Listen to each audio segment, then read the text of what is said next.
ఇది ప్రజల యొక్క అంతిమ తీర్పు. చంద్రబాబు నాయుడు గారికి ఒక గిఫ్ట్గా ఇస్తున్నాం. ఎందుకంటే ఆయన కష్టానికి 14 నెలలు ఈ రాష్ట్రంలో ఆయన ప్రవేశపెట్టిన సంక్షేమ అభివృద్ధి పథకాలు ఏవైతే ఉన్నాయో దానిలకు సమ్మోహనులైన ప్రజలు అంతిమ తీర్పుగా ఈ విజయాలను చేకూర్చడం జరిగింది.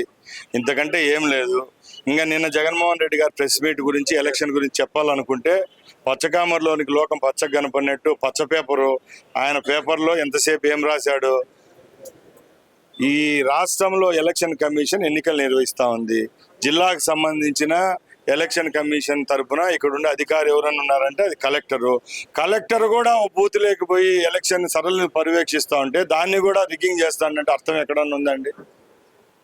పేపర్లలో టిక్కులు కొట్టేసి మొఖాలకు సున్నాలు చుట్టి సాక్షి పేపర్లో వీళ్ళంతా బయట ఊర్లు వాళ్ళు ఇక్కడ ఓట్లు లేవు అని ప్రజలను నమ్మించే ప్రయత్నం చేస్తున్నారు తప్పక ఇదే కష్టము ఈ 14 నెలల్లో అయ్యా మాకు 11 సీట్లు ఇచ్చారు, ఇంకన్నా మాకు బుద్ధి వచ్చింది, ప్రజలు మమ్మల్ని చూసుకోండి అని అంటే అట్లీస్ట్ కొంచెం ఇంతో అంతో సానుభూతి అయినా కనికరం చూపించే వాళ్ళు ఏమని ఇప్పుడు ఆంధ్ర రాష్ట్ర ప్రజలు అయితే ఆయన నమ్మే పరిస్థితులు లేరు.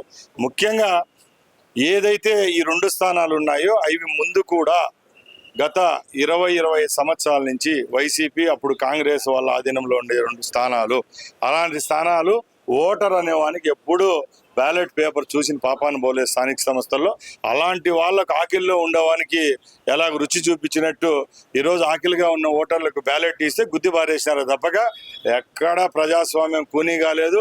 ప్రజాస్వామ్యం కూనీ అయిన రోజుల్లో 3.5 కోట్ల మంది ఓటర్లు ఉన్న రాష్ట్రంలో ఎన్నికలు జరగకుండా సుమారుగా మున్సిపాలిటీలు, జెడ్పీటీసీలు, ఎంపీటీసీలు, సర్పంచులు అన్ని ఎలక్షన్లు ఏకగ్రీవం చేసుకొని చేసింది దౌర్జన్యము, దౌర్భాగ్యంగా పనిచేసింది జగన్మోహన్ రెడ్డి. ఈ రోజు 3.5 కోట్ల మందికి నువ్వు ఆ రోజు ఓటు హక్కు వినియోగించుకునే పరిస్థితి తేలేనప్పుడు ఈ రోజు కేవలం 35,000 మంది ఓట్లు వేసేటప్పుడు ఎందుకు ఇంత గక్కోలు పడుతున్నావు? ఒంటిమిట్టలో 25,000 ఓట్లు ఉన్నాయి, పులివెందులో 10,000 ఓట్లు ఉన్నాయి. ఈ చిన్న ఎలక్షన్లకు ఎందుకు ఇంత రాద్ధాంతం చేస్తున్నావు?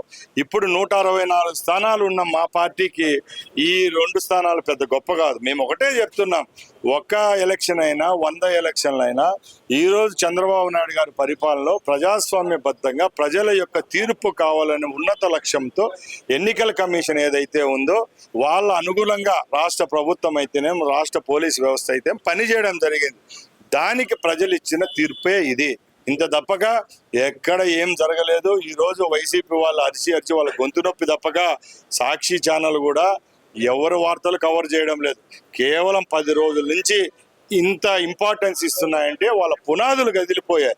ఏదైతే ఒంటిమిట్ట, పులివెందులు అనేటి వాళ్ళ గట్టి పట్టుండే ప్రాంతాలు, సామాజిక వర్గ పరంగా కానీ వాళ్ళ ఆధిపత్యంగా ఉన్న నాయకులు ఉండే ఏరియాలు కాబట్టి అవే కదిలాయంటే రేపు మా పరిస్థితి రాష్ట్రంలో ఎట్లానే ఒక బాధ, గుండె నిబ్బరం తట్టుకోలేక ఇలాంటి కామెంట్లు చేస్తారు. ప్రజలకు మంచి చేస్తే అది మనకు రిటర్న్ గిఫ్ట్ కూడా మంచిగానే వస్తుంది. జగన్ చెడ్డ చేసినాడు. ఈరోజు ఈ 14 నెలల్లో ప్రతిపక్షంగా కూడా ఫెయిల్ అయ్యారు. మేము మొట్టమొదటిగా ఎక్కడ సక్సెస్ అయ్యామంటే ప్రచార పర్వంలో మేమేమైతే సూపర్ 6 పథకాలు ఏవైతే ఉన్నాయో అవి సక్రమంగా ఇచ్చామని ప్రజలకు తెలియజేశాం. ఒకటోది. రెండోది, ఎన్నికల వ్యవస్థ నియమాల ప్రకారం జరిపితే గెలుస్తామన్నాం. 30 బూతులు ఉంటే 30 బూతులు ఏజెంట్లు కూర్చొని పెట్టుకోవడం జరిగింది. గత 20 ఎలక్షన్లు, 10-15 ఎలక్షన్లో జరగలేదు. అలాగే మా ముఖ్యమంత్రి గారిపై ఉన్న నమ్మకము ఏదైతే రేపు రాబోయే కాలంలో బిడ్డలైతేనే, రైతులకైతే, కార్మికులు, కర్షకులు ఇలాంటి అన్ని జాతుల వాళ్లకు ఈ ప్రభుత్వంలో మేలు జరుగుతుందనే ఓ దృఢ సంకల్పంతో ప్రజలు ఓటింగ్కి రావడం జరిగింది. అవ్వలు, తాతలు ఎవరైతే జగన్ అవ్వ తాత అంటూ ఉంటారు వాళ్ళు కూడా ఆయన ముండం వైపించినారు. అలాగే అక్క చెల్లెళ్ళు అంటారు వాళ్ళు కూడా కంట్లో కారం కొట్టినారు.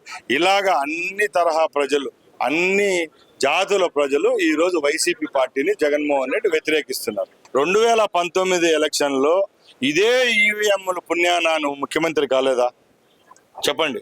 2019లో ఈవీఎంలు బాగా పనిచేసినప్పుడు 2024లో నువ్వు ఓడిపోయినప్పుడు ఈవీఎంలు పనిచేయలేదన్నావు. ఎప్పుడైనా గుర్తుపెట్టుకోండి, లోకల్ బాడీ ఎలక్షన్స్లో మనం ఎప్పుడు బ్యాలెట్ పేపరే వాడేవాళ్ళం. ఇక్కడ కూడా బ్యాలెట్ వాడడం జరిగింది. అంటే అందితే జుట్టు లేకపోతే కాళ్ళు పట్టుకునే నైజం ఇది. మీకు అనుగుణంగా తీర్పు వచ్చినప్పుడు మీరు అన్ని మీకు అనుగుణంగా మలుచుకుంటున్నారు. మీకు వ్యతిరేకంగా తీర్పు వచ్చినప్పుడు ప్రతిపక్షాలపై ఎన్నికల కమిషన్లపై దొబ్బుతున్నారు.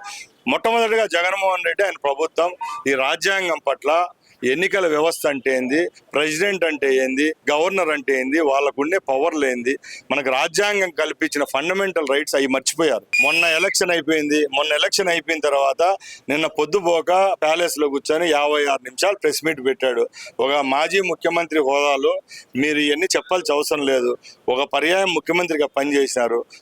మీ కార్యకర్తలకు, మీ కేడర్కు కూడా దాని మీద అవగాహన ఉంటుంది. అయిపోయిన తర్వాత ఇలాంటి బేకార్ మాటలు మాట్లాడుకొని లాభం లేదు. నేను ఒకటే చెప్తున్నా, మీరు ఇప్పటికైనా మారితే 11, 12, 13 అవుతుంది తప్పక మీరు మారకపోతే 11, 1 అవుతుంది.